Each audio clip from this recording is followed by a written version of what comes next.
Сәлеметсіздер ме балалар? Жаратылыстану пәні бойынша тест тапсырмаларын орындаймыз. Бірінші, адам ағзасына зәрді уақытша сақтайтын ішкі қуыс бұлшықетті мүше. А. Қарын, В. Жұлын, С. Несеп ағар, Д. Қуық. Әрине бұл Г нұсқасы, е? Қуығы. Келесі. Екінші сұрақ, неше түрлі түсті жарықты қосқанда ақ жарық алуға болады? А. 8, В. 9, С. 10, Д. 7 дейді балалар. Яғни, бұл жерде Д нұсқасы дұрыс. 7 түрлі ақ жарық алуға болады. Енді, үшінші сұрақ, төмендегілерден желдің зияндарын белгілеңіз.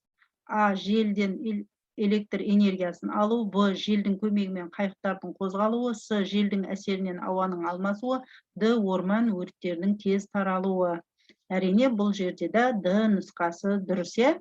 Желдің зияны ол орман өрттерінің тез таралуына жол береді. Келесі төртінші сұрақ.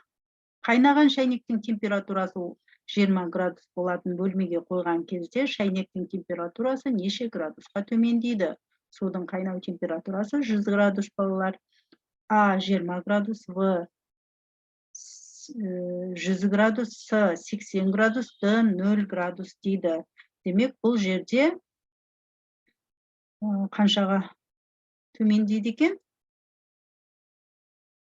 Яғни, С нұсқасы дұрыс, 80 градусқа төмендейді екен. Келесі бесінші сұрақ. Қай суретте ысытушы мен суытушы құрылғылар дұрыс орнатылған? Мынау төбесі, мынау еден жақ балалар. Міне, мынау суытқыш жоғарыда, ысытқыш төменде. Енді А. 1 мен 2, В. 2 мен 3, С. 1, 2 және 3 дейді, Д. 1 мен және 3 дейді.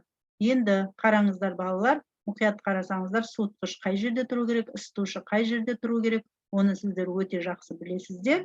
Сондықтан ол қайсы нұсқасы? В нұсқасы, е? Себебі суытқыш жоғарыда тұрады, ысытқыш төменде тұрады. Демек, В нұсқасы дұрыс екен балалар. Келесі алтыншы сұраққа назар аударамыз. Даму кезеңі 4 сатыдан тұрмайтын бунақты денелі. А. Шегіртке, В. Көбелек, С. Қоңыз, Д. Маса. Әрине, ол А нұсқасы, е? Шегіртке. Келесі жетінші сұрақ. Ауаның қасиеттеріне жататын нұсқаны табыңыз. А. Еріткіш, В. Түсі жоқ, С. Иісі бар, Д. Қозғалмайды. Әрине, ауаның қасиетіне жататын ол В нұсқасы, түсі жоқ, е? Ауаның балалар. Келесі 8-ші сұраққа назар аударамыз. Түрлі пішінді мұз қиыршығы түрінде түсетін жауын шашын. А. Қырау, В. Жаңбыр, С. Қар, Д. Шық дейді балалар. Яғни, бұл жерде әрине қар. С жауабы дұрыс екен. Келесі 9-шы сұрақ. Топырақта тіршілік ететін тек жауын жауғанда топырақта ауа жетіспегендіктен жер бетіне шығатын жануар. А. Итбалық, В. Тышқан, С. Шұбалшаң, Д. Қоян дейді. Яғни, бұл жерде ол қайсы нұсқасы дұрыс? Яғни, С нұсқасы ол шұбалшаң екен.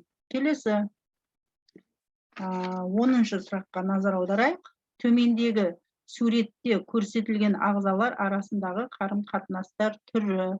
Міне, бұл жерде бөкен мен африкалық торға екен. Мынау балалар көрініңкіремей тұр. Міне, мұқият қарасаңыздар көресіздер. Енді нұсқалары: А. Бейтарап, В. Симбиоз, С. Жыртқыштық, Д. Бәсекелестік дейді балалар. Яғни, бұл жерде симбиоз деген В нұсқасы дұрыс екен. Балалар, егер осы менің видеоларымды көріп жүрген болсаңыздар, осы сұрақпен осы тест жауаптары дәл осылай келеді, бірақ мына жерде сурет басқа болады. Оның жауабы бәсекелестік болады. Яғни, екі бөкеннің бір-бірімен мүйіздесіп жатқан суреті бар. Бірақ сұрақтың жауаптары дәл осындай болып келеді. Сол кезде нұсқалары өзгереді. Соған мән берулеріңіз қажет. Келесі 11-ші сұрақ. Төменде берілген суреттерге қарай отырып, ауаны тазартуға үлес қосып жатқан әрекетті көрсетіңіз. Міне, 1-ші, 2-ші, 3-ші, 4-ші суреттерге мұқият қараймыз. А нұсқасы 1-ші дейді, В нұсқасы 2-ші дейді, С нұсқасы 3-ші дейді, Д нұсқасы төртінші дейді. Енді демек әрине бұл жерде Д нұсқасы дұрыс, иә, төртінші нұсқа. Олар не істеп жатыр, балалар? Ағаш, көшет отырғызып жатыр. Келесі 12-ші сұрақ, суретте көрсетілген құбылысты табыңыз. Міне, көтеріліп жатыр және түсіп жатыр.